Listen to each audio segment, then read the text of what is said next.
जय हिंद दोस्तों, मैं हूं आपका दोस्त और होस्ट दीपक सिंह पत्रकार और आप सभी का स्वागत है डीएसपी ब्लॉग्स में। आज के इस ब्लॉग में हम आपको लेकर चलेंगे भारत की सबसे खतरनाक और रोमांचक यात्राओं में शुमार एक ऐसी धार्मिक यात्रा पर जहां तक सिर्फ और सिर्फ महादेव के सच्चे भक्त ही पहुंच सकते हैं। आज हम आपको लेकर चलेंगे वहां जहां भगवान विष्णु ने किया था भस्मासुर का संहार। आज हम आपके साथ चलेंगे उस पर्वत शिखर तक जहाँ पर पांडवों ने बिताया था अपना अज्ञातवास और वहीं से गदाधारी भीम ने बनाई थी स्वर्ग के लिए सीढ़ियाँ। आज के इस ब्लॉग में हम चलेंगे उस 75 फीट ऊंचे चमत्कारिक शिवलिंग के दर्शन करने जहाँ पर बसते हैं साक्षात देवों के देव श्रीखंड महादेव। तो आइए चलते हैं आज इस श्रीखंड महादेव की यात्रा। हर हर।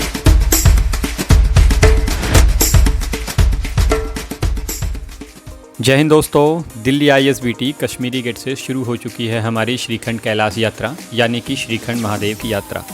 यदि आप भी करना चाहते हैं श्रीखंड महादेव की यात्रा तो आप देश के किसी भी कोने से दिल्ली, चंडीगढ़ या कालका आ सकते हैं और वहां से आगे का सफ़र आसानी से आप यहां की बसों में कर सकते हैं। दिल्ली से चंडीगढ़ होते हुए हम पहुंचे थे शिमला, जहां से बस बदलकर हम निकल पड़े थे रामपुर बुशहर होते हुए कुल्लू ज़िले के निरमंड तहसील के बागीपुल बस स्टैंड के लिए। यूँ तो दिल्ली से बागीपुल की दूरी लगभग 510 किलोमीटर है और आपको यहाँ की बसों में 14 से 15 घंटे लगने वाले हैं। बागीपुल पहुँचने के बाद हमें यहाँ से जाना था अपने अगले डेस्टिनेशन यानी कि जाऊँ गाँव, जिसकी दूरी यहाँ से लगभग 6 किलोमीटर है।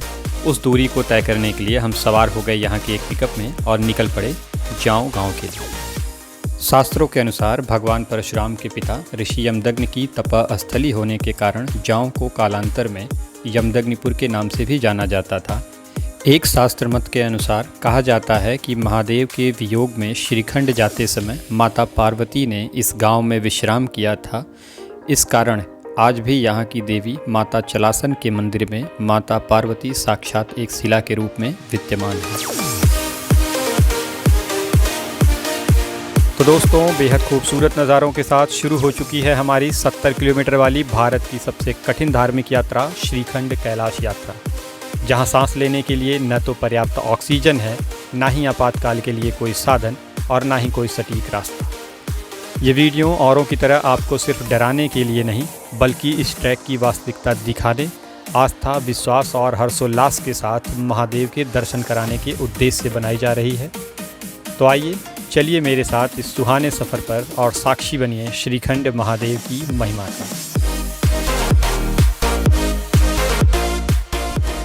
जाओ गांव से लगभग 3 किलोमीटर का काफ़ी टफ और हार्ड ट्रैक पूरा करने के बाद हम फाइनली पहुंचने वाले हैं अपने पहले रिपोर्टिंग कैंप यानी कि अपने पहले बेस कैंप सिंघाड़। आप देख सकते हैं कि यात्रियों की सुविधाओं को खासा ध्यान में रखकर इस बेस कैंप को तैयार किया गया है। इसी बेस कैंप पर हमारा होता है मेडिकल चेकअप, साथ ही साथ हमारा रजिस्ट्रेशन। अगर यहाँ पर आप मेडिकली अनफिट पाए जाते हैं तो आपकी यात्रा यहीं पर समाप्त हो जाएगी। हमारा सब कुछ पहले ही ऑनलाइन हो चुका था, इसलिए सिर्फ हमें यहाँ पर आकर देनी थी अपनी ऑनलाइन डिटेल्स। आज की रात हमने स्टे और भोजन यहीं कैंप में किया क्योंकि सुबह जल्दी उठकर हमें शुरू करनी थी अपनी यात्रा।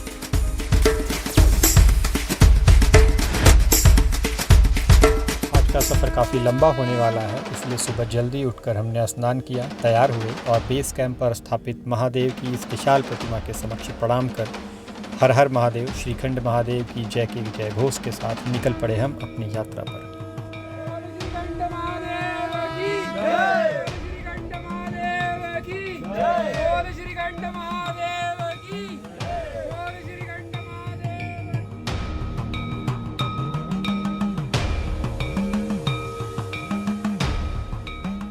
आप मेरे पीछे देख सकते हैं राष्ट्रीय ग्रामीण आजीविका मिशन यानी कि इसके अंतर्गत यात्रा के दौरान यहाँ के क्षेत्रीय लोगों की छोटी छोटी दुकानें लगी हुई हैं और इन दुकानों से अगर हम खरीदारी करते हैं तो इनकी आजीविका का साधन मजबूत होता है और हमारी आस्था के लिए भी हमसे यहाँ जो कुछ हो सकता है हम आगे के लिए ले सकते हैं। ऐसे में मैंने यहाँ से एक हिमांचली टोपी ली है जिस पर महादेव का सिंबल बना हुआ है और ये एक डमरू और त्रिशूल, जिसे लेकर पूरी यात्रा हम साथ चलेंगे। अब हम आपको बताते हैं श्रीखंड महादेव की मान्यता की कहानी। कहा जाता है कालांतर में एक असुर ने घोर तपस्या करके शिव जी को प्रसन्न कर वरदान लिया था कि वो जिस किसी के सर पर हाथ रख दे वो जलकर भस्म हो जाए। भस्म कर देने वाले इस वरदान को पाने के कारण ही उस असुर को भस्मासुर नाम से जाना जाता है। भस्मासुर ने अपनी इस शक्ति से पूरे संसार में हाहाकार मचा दिया था। भस्मासुर के अत्याचार से पीड़ित जनों का समाचार ऋषि नारद मुनि ने महादेव को दिया, जिस पर महादेव ने भस्मासुर को बुलावा भेजा ताकि वो उसे इस प्रकार से अत्याचार न करने की सलाह दे सके। महादेव के बुलावे पर आए भस्मासुर की कुदृष्टि माता पार्वती पर पड़ गई और उन्हें महादेव से पाने की चाह में घमंडी असुर ने महादेव से मिली शक्तियों का प्रयोग महादेव पर ही करने का प्रयास किया। महादेव अपने दिए वरदान को खंडित नहीं कर सकते थे, इसलिए वो वहाँ से अंतर्ध्यान होकर एक कंदरा में चले गए। महादेव के अंतर्ध्यान होने के वियोग में दुखी माता पार्वती को देखते हुए उनके दुख का हरण करने हेतु महादेव की ही प्रेरणा से प्रेरित भगवान विष्णु ने भस्मासुर की काम वासना के अनुरूप मोहिनी का वेश धारण कर उसके समक्ष नृत्य का प्रस्ताव रखा और नृत्य करते करते स्वयं के सर पर अपना हाथ रखते ही भस्मासुर जलकर भस्म हो गया। इस प्रकार से महादेव की एक लीला का समापन हुआ। हर हर महादेव शंभू। इस सफ़र पर हर कदम एक नया खतरा आपके सामने होता है। यहाँ पर एक छोटी सी भी गलती की कोई गुंजाइश नहीं है। जैसे कि इसे ही देख लीजिए, पहाड़ों पर होने वाली बारिश और पिघले हुए ग्लेशियर से बनी ये काफ़ी तेज़ आवाज़ और तेज़ रफ्तार के साथ बहने वाली नदी, इसकी आवाज़ ही आप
यहाँ पर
गीली मिट्टी से लदा हुआ है। मेरे पैर बिल्कुल कीचड़ में होते हुए जा रहे हैं और इस रास्ते पे काफ़ी धुंध है। ये धुंध इस बात का है कि हम इतनी ऊंचाई पर पहुंच चुके हैं जहां पर बिल्कुल बादलों के बीच होकर हम चल रहे हैं। पीछे कुछ यात्रियों का अनुभव जानने के कारण हमारे ये साथी हमसे आगे निकल गए थे, पर ये यहाँ पर हमारी प्रतीक्षा कर रहे थे ताकि हम यहाँ पर मिलें, कुछ देर आराम करें, कुछ खा पी कर कुछ भजन करें और उसके बाद फिर आगे बढ़ें। जय भोले। मेरी जिंदगी का सबसे खूबसूरत यात्रा कोई हो नहीं सकती है। तो आप जब भी आएँ तो ऐसे अच्छे अच्छे भाई बहनों को लेके आएँ ताकि आपकी यात्रा अच्छी रहे। तो ये एक बुजुर्ग की नसीहत आप सबको है, माने तो। जो लोग कहते हैं डेंजर रास्ता है, डेंजर है, डेंजर, मैं उनको बता दूं कि ये दुनिया की सबसे खूबसूरत यात्रा है, आना चाहिए सबको। यात्रा खूबसूरत है, हम खूबसूरत है, तभी यात्रा खूबसूरत है। वाकई इंसान खूबसूरत है। आइए भोले बाबा के लिए बहुत प्यारा सा भजन। ऐसी सुबह न आए न ऐसी शाम, ऐसी सुबह न आए न ऐसी शाम, जिस दिन जुबान पे मेरे, जिस दिन जुबान पे मेरे आए रश्क का नाम, ऐसी सुबह न आए ऐसी शाम, जिस दिन जुबान पे मेरे, जिस दिन जुबान पे मेरे आए रश्क का नाम, ऐसी सुबह न ऐसी शाम। सर्व कला संपन्न तुम्ही हो, हे मेरे परमेश्वर, हे त्रिनेत्र मैं। ये रास्ता एक बार आप फिर से देख सकते हैं। यहाँ पर हम पत्थरों के सहारे नहीं, पेड़ों की जड़ों के सहारे चढ़ रहे हैं और ये पूरी मिट्टी गीली हो रखी है। हम कह सकते हैं कि मिट्टी और पत्तों के दलदल के बीच में हम इन जड़ों के सहारे श्रीखंड महादेव की इस वक्त यात्रा में दोपहर के लगभग 3 आगे बज बढ़ चुके रहे हैं और सुबह के 7:30 बजे से हमने आज की अपनी ये यात्रा शुरू की थी। हमारा शरीर पूरी तरह से थक चुका है और अब कुछ ही देरी में हम आज के अपने एक और इम्पॉर्टेंट बेस कैंप यानी कि थाचड़ू पहुँच गए।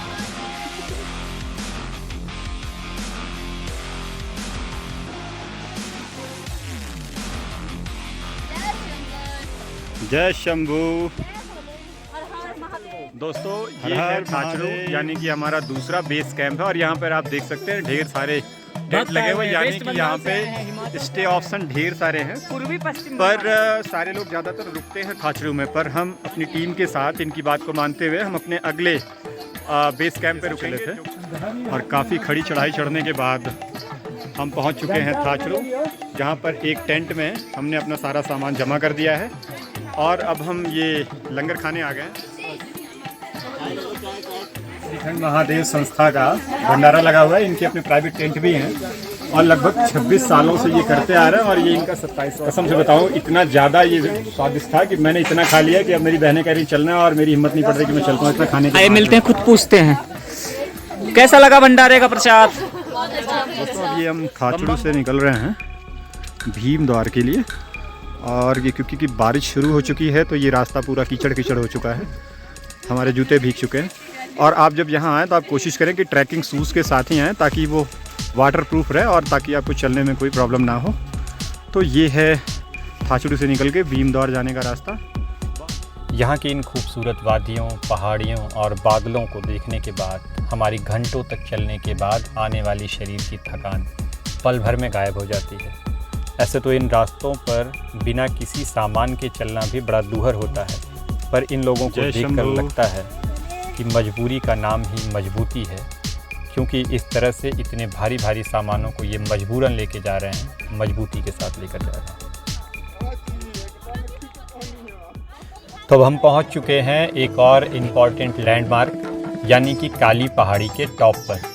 यहाँ पर माता काली का एक छोटा सा पूजा स्थल भी है, इस कारण इसे काली टॉप भी कहा जाता है। यहाँ पर मिलने वाले प्राकृतिक लाल और पीले रंग के फूल कहा जाता है माँ काली को बहुत पसंद है और अब ये फूल माँ काली के चरणों में अर्पण करके हम इस वर्ष आए तमाम यात्रियों के सकुशल वापसी और उनकी सफल यात्रा की कामना करेंगे। जय माँ काली।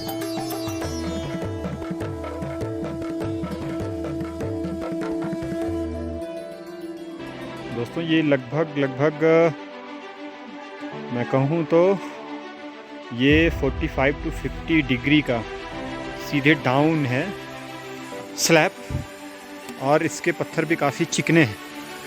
और मैं समझता हूँ इस पर अगर कोई भी हल्का फुल्का सूज हुआ या आपकी छोटी सी कोई चूक हुई, वो चूक आपकी ज़िंदगी की आखिरी चूक हो सकती है, क्योंकि यहाँ से फिसलने के बाद आप 200-300 फीट नीचे इन पत्थरों से लड़ते हुए जाएंगे। तो इसलिए जब भी आप इस ट्रैक पे आएँ, इस ट्रैक को कभी भी लाइटली ना लें, इसे जितना ज़्यादा से ज़्यादा हो सके इसे गंभीरता से लें। तभी इस रास्ते पे आपका आना सफल होगा और आपको महादेव के दर्शन प्राप्त हो सकेंगे, क्योंकि ये रास्ता बहुत ज़्यादा कठिन है। सुबह लगभग 7:30 बजे से शुरू हुई थी हमारी आज की श्रीखंड महादेव की ये यात्रा। इस वक्त लगभग 5:30 बज चुके हैं और हम पहुंच चुके हैं काली घाटी में। अभी लगभग यहां से 1 घंटे की और दूरी तय करने के बाद हम पहुंचेंगे आज के अपने नाइट स्टे कैंप यानी कि भीमतलाई कैंप में, और वहीं पर होगा हमारा रात्रि भजन, विश्राम, और कल फिर शुरू होगी कल के लिए यात्रा। हर हर महादेव। दोस्तों ये है सेवाराम भैया, जिनकी आज हमें यहाँ पर भरपूर सेवा मिलने वाली, क्योंकि इन्हीं के बनाए टेंट में हम रह रहे हैं। और ये हमारे लिए यहाँ पर पका रहे हैं चावल, और चावल के लिए आग थोड़ी सी कम पड़ रही है। तो ये देखिए भैया का बहुत ही कमाल का यंत्र है, जिससे ये इस आग को हवा दे रहे हैं, और इस आग की लपटें और तेज़ हो रही, ताकि ये हमारा भोजन जल्द से जल्द मिल के बन के हमें मिल सके। और ये हैं भैया के सहयोगी, क्या नाम भैया आपका? रात्रि भोजन के बाद अब हम सब आ चुके हैं अपने टेंट्स में, और अब यहाँ पर होंगे महादेव के भजन। ओम नमः शिवाय, हर हर भोले नमः शिवाय, ओम नमः शिवाय, ओम नमः शिवाय, हर हर भोले नमः शिवाय, सोमेश्वराय शिव सोमेश्वराय, हर हर शंभु नमः शिवाय, सोमेश्वराय शिव सोमेश्वराय, हर हर भोले नमः शिवाय, ओम नमः शिवाय, ओम नमः शिवाय, हर हर भोले नमः शिवाय। ऐसा डमरू बजाया भोलेनाथ ने, सारा कैलाश पर्वत मगन हो गया। ऐसा डमरू बजाया भोलेनाथ ने, सारा कैलाश पर्वत मगन हो गया। दोस्तों दिन भर की भागम भाग और उथल पुथल के बाद अब जाके ज़िंदगी थोड़ी सी पटरी पे आई है, शांति में आई है, और हम सब आ चुके हैं अपने टेंट में सोने के लिए। ये हमारा टेंट, बाहर खूब झमाझम हो रही है बारिश।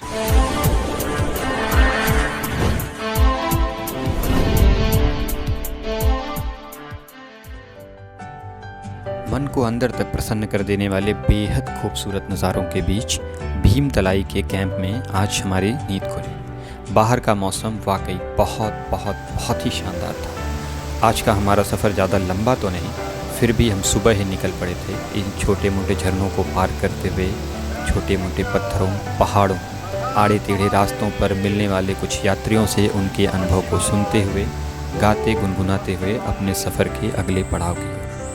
आइए उन्हीं अनुभवों में से एक चाचा जी के बहुत ही सुखद अनुभव को आपको सुनवाते हैं। हम सभी नौजवान खून यहाँ पर आके थोड़े से ठंडे पड़ गए, पर हमारे एक अंकल हैं जो ऊपर सभी चलते हुए आ रहे हैं, और मेरे बड़ा कहने पे ये यहाँ पे रुके। अंकल क्या नाम है आपका? नीरज। अंकल कहाँ से हैं आप? हरिद्वार से। अच्छा, कब आपने ये यात्रा शुरू की थी? मैंने आज चौथा दिन है मेरे को। और 4 दिन में मतलब आप चढ़े भी और वापसी भी हो रही है? वाह अंकल। और अभी आपको ऐसा कुछ फील नहीं हो रहा है कि मैं बहुत थक गया हूँ और मुझे रेस्ट करनी चाहिए? अच्छा, ऐसा क्या मतलब कुछ खाने पीने का है या बाबा की भक्ति का कुछ ऐसा नशा है? सर आपका सफ़र जहाँ श्रीखंड महादेव जी हैं जी, उससे थोड़ा सा पहले बर्फ़ है। हाँ। तो वहाँ जाके मैं बस हो गया था। अच्छा, ऐसा क्यों? मेरे बस का था कि मैं आगे तक दर्शन कर लूँ। अच्छा। तो 2 बच्चे आए, भक्त आए, हाँ। वो मुझे लेके गए और दर्शन करवाए। सही किया। अच्छा जी। जय तो आपको क्या लगता है वो महादेव ने 2 भक्त आपके पास भेजे कि आप उनको? कौन थे मुझे नहीं पता। वो उनकी सवारी थी, उनको लेके गई, और वो बहुत बड़ा भारी उन्होंने भाड़ा ले रखा था। अच्छा। वो नीचे से लेके गए, भाड़ा ले गए, और कोई डंडी नहीं, कुछ नहीं उनके पास। हाँ। वो भाड़ा भी उन्होंने नीचे नहीं रखा। अच्छा अंकल, कुल मिला के कैसा अनुभव रहा आपका यहाँ का? बढ़िया, बहुत बढ़िया, आप चाहते हैं कि यहाँ और लोग भी आते रहें? बहुत आए। मैं तो कहता हूँ बहुत। सर आगे सर जाके इन नुकीले पत्थरों पर बिना किसी सामान के चल पाना भी हमारे लिए बहुत मुश्किल काम है, पर जिम्मेदारियों का बोझ उठाए ये लोग बड़ी ही सहजता से इन रास्तों पर चलते जा रहे हैं, जिन्हें देखकर हमें चलने का साहस मिलता है। हम यात्रा के आगे बढ़े ही थे कि हमारे सामने एक ऐसा चौंका देने वाला नज़ारा आया, जिसे दूर से देखकर तो थोड़ा सा समझ हम नहीं पाए, पर जब करीब पहुँचे तब हमें उस नज़ारे की गंभीरता का अंदाज़ा लगा। दरअसल वो एक बड़ा ग्लेशियर का हिस्सा था, जिस पर चलकर हमें उसे पार करना था। आप मेरे सामने इस विशाल ग्लेशियर को देख सकते हैं। दरअसल इस ग्लेशियर की शुरुआत हुई है वहाँ जहाँ आपको एक झरने का पानी दिखाई दे रहा है, और इस ग्लेशियर को ढक रखा है इन काले पत्थरों और मिट्टियों ने। दरअसल हाल ही में यहाँ पर शायद हुआ था एक भारी लैंडस्लाइड, जिसकी मिट्टी इस ग्लेशियर के ऊपर दबी हुई है, और आप नीचे देख सकते हैं वो झरना जो वहाँ बह रहा था उसकी धार यहाँ तक बहती हुई जा रही है। दरअसल इसी ग्लेशियर के ऊपर चढ़कर हमें पार करना है और हमें श्रीखंड महादेव यात्रा के अगले पड़ाव की तरफ बढ़ना है। ये ग्लेशियर न जाने कहाँ कितना मोटा है, न जाने कहाँ कितना पतला है। हमें बहुत ही संभाल कर फूंक कर कदम रखते हुए इसे पार करना है, क्योंकि कहीं ऐसा भी हो सकता है कि हमारे वजन से ये ग्लेशियर धंस जाए और हम उसके नीचे बहने वाली उस झरने में बह जाएं। तो बहुत संभाल कर हमें इस ग्लेशियर को पार करना होता है।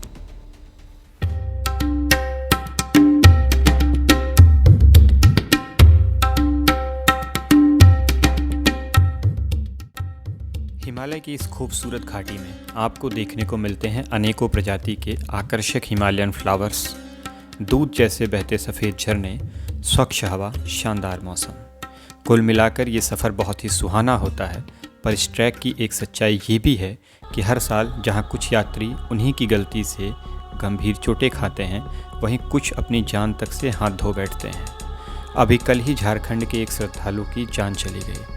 हम आपको मौत की ये कहानी सुनाकर या राहत बचाव दल के स्ट्रेचर पर दर्द से कराहते घायलों को दिखाकर डराना नहीं चाहते, बस सावधान करना चाहते हैं कि इस ट्रैक को बिल्कुल हल्के में ना लें। आप जब इस ट्रैक पर आएँ तो बिना जल्दबाजी किए एक एक कदम देखकर सूझबूझ के साथ आगे बढ़ाएं, वरना आपकी एक गलती आपको भारी नुकसान का सामना करवा सकती है, जान तक जा सकती है इस ट्रैक पर।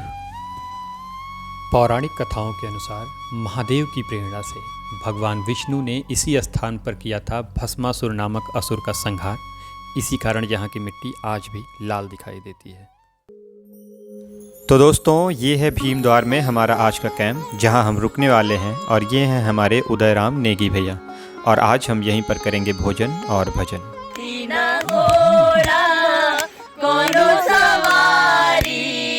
पैदल ही आइबो तोर दुआरी हे भोलेनाथ, पैदल ही आइबो तोरे द्वार, हे भोलेनाथ, पैदल ही आइबो तोरे द्वार। माए निनरिए शिमले दी राहें, चंबा कितनी दूर है, चंबा कितनी दूर, शिमले निबसड़ा कसोली निबसड़ा है, शिमले निबसड़ा कसोली निबसड़ा, चंबे जाना जरूर है। हुस्न पहाड़ों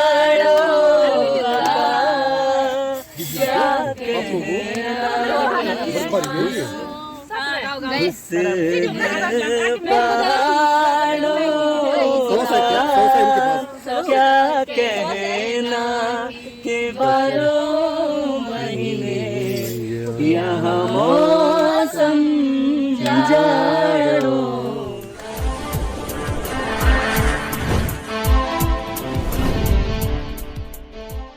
आज फिर एक बार बहुत ही खूबसूरत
हम पहुंच चुके हैं इस यात्रा के अंतिम कैंप पर, जिसे पार्वती बाग नाम से जाना जाता है, और इस स्थान की ऊंचाई समुद्र तल से 14,870 फीट है। मान्यता है कि आज भी माता पार्वती एक शिला के रूप में यहाँ पर विद्यमान है, और ये वो एकमात्र स्थान है जहाँ से आपको माता पार्वती के साथ ही साथ होते हैं श्रीखंड महादेव के दर्शन। लोकमत है, जब भगवान शिव श्रीखंड के शिखर पर चले गए थे, तब माता पार्वती ने उनकी उपासना के लिए उन्हें पसंद आने वाले फूलों का एक बाग यहाँ पर लगाया था, जिसके कारण इस स्थान को पार्वती बाग कहा जाता है, और दुनिया में दुर्लभ कहे जाने वाले ब्रह्म कमल आपको यहाँ पर देखने को मिलेंगे। अब हम निकल रहे हैं पार्वती बाग से, और आप मेरे पीछे देख रहे हैं ये बड़े बड़े पत्थर, और इन पे बने ये लाल पीले निशान। ये निशान हमें रास्ता बताते हैं। इस समय यहाँ का नज़ारा इतना खूबसूरत है कि दिल तो कहता है कि यहीं पे ठहर जाएं, पर हमारी मजबूरी है कि अगर हम किसी भी सूरत में 2 बजे तक श्रीखंड महादेव के दर्शन नहीं कर पाते हैं, तब भी हमें वहाँ से वापस कर दिया जाएगा, क्योंकि अधिकतम 2 बजे तक ही श्रीखंड महादेव के पास तक आप जा सकते हैं, और उसके बाद आपको वहाँ से वापस कर दिया जाएगा।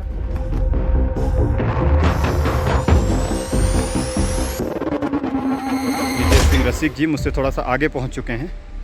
इन्हें शायद भूख लग चुकी है, और ये अपने पानी की बोतल में भिगोए हुए चने को खा रहे हैं, ताकि इस बोतल को ये खाली कर सकें और हम आगे उसमें पानी भर सकें। तो ये हैं नितेश सिंह रसिक जी। ये श्रीखंड महादेव यात्रा के दौरान का एक ऐसा पैच है जहाँ पर इन पत्थरों के नीचे झरना बह रहा है, और वो पानी आपको बहुत साफ दिखाई नहीं देगा। हल्का फुल्का आप यदि ध्यान दें तो कुछ जगहों पे आपको पानी थोड़ा बहुत दिख जाएगा, पर नीचे धारा काफ़ी तेज़ है, इसकी आवाज़ काफ़ी तेज़ी से आ रही है, और इसी से होकर हम श्रीखंड महादेव के टॉप तक पहुंचने की कोशिश कर रहे हैं। लगभग 50 से 60 डिग्री की खड़ी चढ़ाई चढ़कर जैसे तैसे करके मैं अपनी बिछड़ी टोली के पास लगभग आ चुका हूं, और कहूं तो इस वक्त तक मेरे पैरों से बिल्कुल जान जा चुकी है। मैंने अभी स्टॉप वॉच से देखा तो बहुत कोशिश करने के बाद 1 मिनट में मैक्सिमम 35 से 40 कदम ही हम चल पा रहे हैं, और एक कदम से दूसरे कदम के बीच की दूरी अधिकतम 10 से 12 सेंटीमीटर ही हो पा रही है। पर सही बताऊं तो मेरी जान में जान एक बार फिर से आ गई। ऐसा लग रहा है कि मेरे पास फिर से मेरे पैरों में शक्ति बढ़ गई, क्योंकि जो मेरी यहाँ जामा विलेज की टोली थी, जिनमें हमारी 11 सिस्टर्स हैं, वो हमें फिर से मिल गई हैं। अब हम पहुंच चुके हैं नैन सरोवर।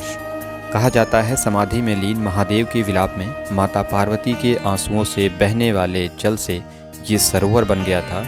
इस कारण इसे नैन सरोवर नाम से जाना जाता है। मान्यता है नैन सरोवर के जल में अद्भुत शक्तियाँ हैं, और इसके प्रयोग मात्र से ही शरीर के कई रोग स्वयं समाप्त हो जाते हैं। श्रीखंड जाते समय ये वो आखिरी स्थान है जहां आपको पीने का पानी मिल सकता है, इसलिए ज़रूरत का पानी लेकर ही आगे बढ़ें, क्योंकि आगे चढ़ाई काफ़ी कठिन है, प्यास बहुत ज़्यादा लगती है। हम सोच कर आए थे कि हम नैन सरोवर में संपूर्ण स्नान करेंगे, पर समय की कमी और यहाँ की ठंड के आगे हमने घुटने टेक दिए। हम सिर्फ हाथ पैर धुलने की ही हिम्मत जुटा पाए। यकीन मानिए यहाँ का पानी कुछ ज़्यादा ही ठंडा था। या देवी सर्वभूतेषु शक्तिरूपेण संस्थितः नमस्तस्यै नमस्तस्यै नमस्तस्यै नमो नमः।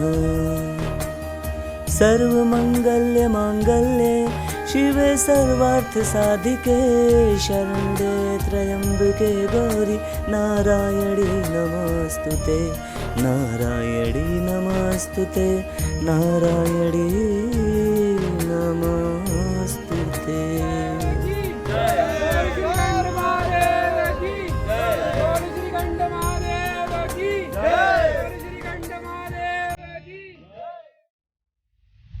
अब हमें पार करने हैं ये बड़े बड़े पत्थर, और यकीन मानिए अब तक शरीर से पूरी जान जा चुकी है। हम बहुत बुरी तरह थक चुके हैं। ऊंचाई काफ़ी होने की वजह से वातावरण में ऑक्सीजन की भी कमी हो गई है, और इन खड़े पत्थरों पर चढ़ने की वजह से सांस लेने में भी दिक्कत आने लगी है। ऐसे में आपको रुक रुक कर इन रास्तों पर चलना चाहिए और लंबी लंबी सांसें लेनी चाहिए। इस फेस को हमें बहुत आराम से करना चाहिए। धीरे धीरे आराम आराम से शिव का नाम लेते हुए आगे बढ़ते रहना चाहिए। हर हर महादेव। हमारे साथ ये भैया हैं और इनके साथ कुछ और लोग भी हैं। भैया जिनके साथ आए हैं उन लोगों ने भी शायद इस चीज़ का ध्यान नहीं दिया कि इतनी ऊंचाई पर ऑक्सीजन कम होना बिल्कुल स्वाभाविक सा है, और भैया आप ना लंबी सांस इस लीजिए, ऑक्सीजन को खींचिए लंबी मेंटेन सांस। करने के लिए साथ में कपूर होना चाहिए था, ऐसे साथ खींचिए, में रेफरेंस विक्स सांस या को भरिए, फिर टॉफी छोड़िए। होना चाहिए था। और भैया यहाँ पर चलते समय भी यही करना है। काफी चलेंगे कष्ट आप? महसूस कर। क्या नाम है सांस आपका? लेंगे, एसके गोस्वामी। कब आपने ये यात्रा शुरू की थी भैया? ये हमने परसों से किया। अच्छा, परसों में 23 तारीख से। और आप लगातार चलते आ रहे हैं। यहाँ पर आपको थोड़ी सांस की समस्या महसूस हो रही है और थोड़ा सर दर्द। हाँ जी। चलिए, अभी ये विक्स लेने के बाद कुछ आपको हल्का फुल्का रिलीफ लग रहा है आपको ऐसा? और ये कपूर भी आप खोल लीजिए, बीच बीच में सूंघते रहिए और इस कपूर को कपड़े के किसी कोने में बांध लीजिए। चंडीगढ़ से ये भैया थे, इनको सांस लेने में प्रॉब्लम हो रही थी, ऑक्सीजन लेवल काफ़ी कम हो गया था, सर दर्द कर रहा था। और अभी कपूर सूंघने के बाद ऑक्सीजन कुछ लेने में भैया को आसानी हुई है। और अब नितेश जी के साथ भैया आगे बढ़ते हुए आ रहे हैं। हर हर महादेव। आपने पहले भी सुना होगा,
आ गए हैं श्रीखंड महादेव के बिल्कुल करीब।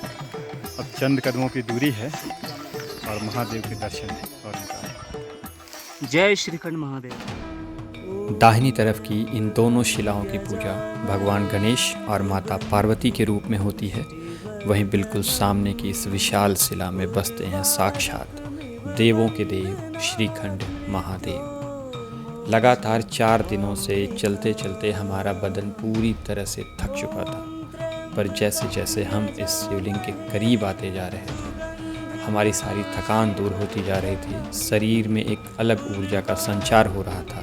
मानिए, हम साक्षात महादेव के चरणों में पहुंच चुके थे।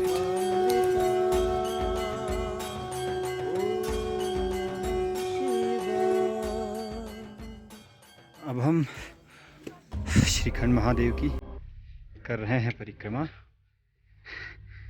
ये भी बड़े ही खतरनाक पत्थरों पर होते हुए हम श्रीखंड महादेव की परिक्रमा शुरू कर चुके हैं,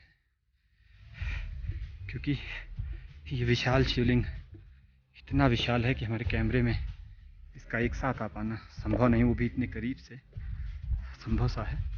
तो हम इस शिवलिंग के बगल से होते हुए परिक्रमा कर रहे हैं। और आप आगे देख सकते हैं हमारी जामा विलेज की ये बहनें हमसे थोड़ी सी पहले आई थी और इन्होंने परिक्रमा शुरू कर दी है, और इन्हीं के पीछे हमने भी शुरू की है महादेव की परिक्रमा। हर हर महादेव। और वो आरत परिक्रमा में करने के उपरांत अब धीरे धीरे मुख्य शिवलिंग की ओर चल रहा हूँ। रास्ता बहुत टफ है। इस दौरान हमने चप्पल जूते भी सब निकाल दिए हैं, तो पैरों में बहुत ही कटीले पत्थर ये जो हैं ये चुभ रहे हैं। इसके बावजूद यकीन मानिए दोस्तों, यहाँ की ये नज़ारे चाहते हुए भी हमें अपनी तरफ खींचते हैं। और ये तो मानना होगा कि यहाँ कोई महादेव की ईश्वरी शक्ति विद्यमान है, नहीं तो ऐसे दुर्गम स्थान पर किसी भी इंसान का अपनी शक्ति के बल पर आना असंभव है, असंभव। नागेन्द्रहाराय त्रिलोचनाय भस्मांगरागाय महेश्वराय नित्याय शुद्धाय दिगंबराय तस्मै नकाराय नमः शिवाय नमः शिवाय नमः शिवाय। तो दोस्तों, कैसा लगा आपको हमारा ये ब्लॉग? कमेंट करके ज़रूर बताइएगा। और अगर चैनल पर आप नए हैं तो चैनल को सब्सक्राइब करना बिल्कुल ना भूलें। वीडियो को खूब शेयर करें, लाइक करें। बहुत बहुत धन्यवाद। जय हिंद।